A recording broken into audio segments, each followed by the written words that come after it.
The impact of Ayman al Zawahiri's death, which of course came after a U.S. drone strike took him out in Kabul, Afghanistan, is huge. Ever since U.S. forces entered Afghanistan in October 2001, the top U.S. objective in Afghanistan has been to eliminate the threat posed by Al Qaeda emanating from Afghanistan and more broadly. And so, in that regard, taking out the supreme leader of Al Qaeda for many years was a major achievement. The Taliban has had close ties to Al Qaeda forevermore. They've been tied to the hip, particularly through the Haqqani network faction of the Taliban, which has particularly long-standing relations with Al Qaeda. So, in that sense, there's no reason to think that the Taliban welcomed or wanted the US to do what it did.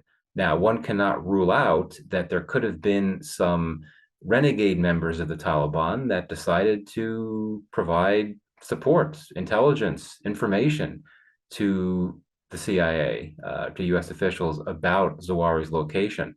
There are divisions within the Taliban. There are various factions that don't agree on a lot of things. And the question of what the Taliban thinks about Zawahiri being in Afghanistan could be one of them. But on the whole, good reason to think that the Taliban did not want this raid to happen.